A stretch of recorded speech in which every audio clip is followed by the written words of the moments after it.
in today's video, I'm going to briefly go over the EA Play event that Electronic Arts just hosted. So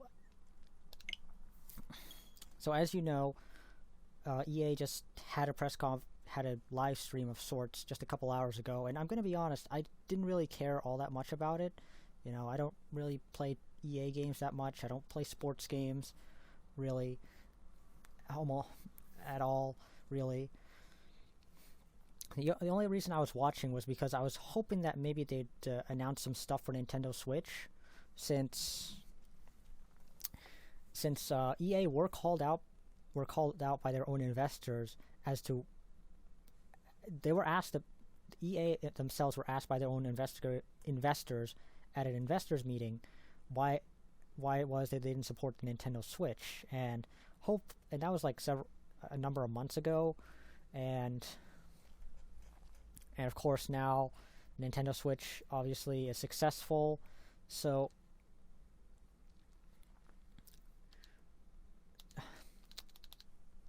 obviously the Switch is now very successful, and they announced that 7 games were coming to the system within the next 12 months. One of them is going to be a Nintendo Switch port of Apex Legends, something that was rumored to be happening in the last couple days. Was hoping that it would come out to, like, they were going to just drop it on us today, but I guess not. It's coming out in the fall, and there's no gameplay of it shown, so I assume that they're still trying to get it up and running on the Switch.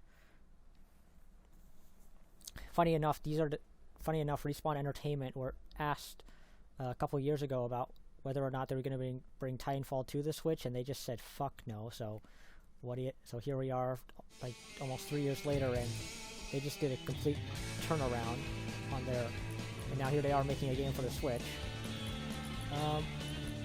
Now, the only other thing else that was announced was of course they had Burnout Paradise. We had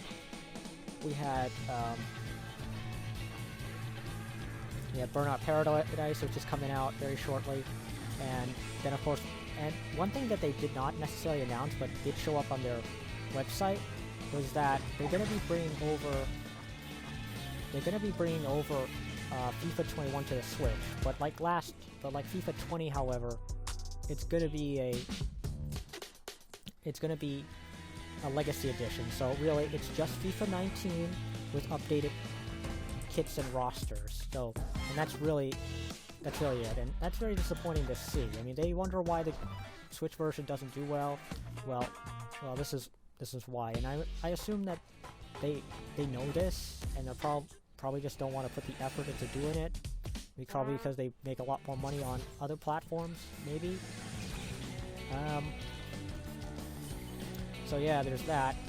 Now they did show off a couple things. You know, they showed off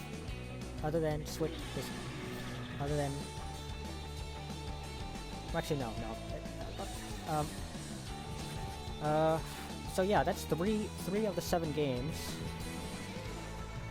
3 of the 7 games, and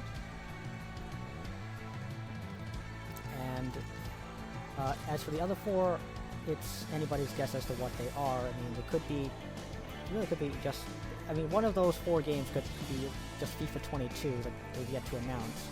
You know, they did say that these are 7 games coming up within the next 12 months, so who knows. And I bet you that I wouldn't be surprised if it's just a port of an older game like Burnout Paradise. I really would not. They did announce that EA Access is, aside from the Switch stuff, they did announce that EA Access is coming I think some EA games are coming over to Steam, because let's be real here, EA, the Origin platform isn't doing all that well,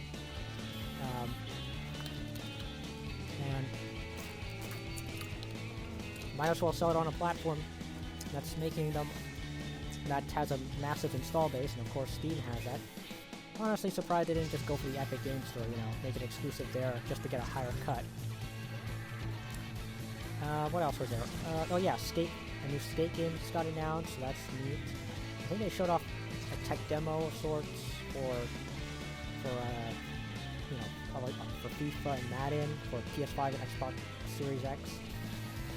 What else was there? I think there was also... Oh yeah, Star Wars Squadrons. I'm gonna be honest, I didn't really care about that, if only because, you know, after what happened with Battlefront 2, it's hard not to trust them when they say that it's going to be just $40, no microtransactions, and all that. Because look what happened with Battlefront 2, or look at not even EA. Look at Activision and Crash Team Racing Nitro Fuel. That game was not full price, and after like a month or so after release, they added a whole bunch of microtransactions into the game. And well, the game. Now I haven't actually bought the game, but I know that the microtransactions are a bit ridiculous. Rather, how should I say, absurd in terms of pricing. So I can't say I'm concerned. I mean, I want to be cautiously optimistic about it, because if only because we got Jedi Fallen Order. This new game Star Wars Squadrons is also going to have a single-player mode, but I bet you it's going to be as short as the one in Battlefront 2. That's what I'm assuming. Other than that, I really don't have much else to say. Nothing really is coming to the top of my head. There were some games, a couple other games shown, but I really, like small games shown by small studios, but I simply just don't care enough about them. I was really just bored for most of the presentation, sad to say.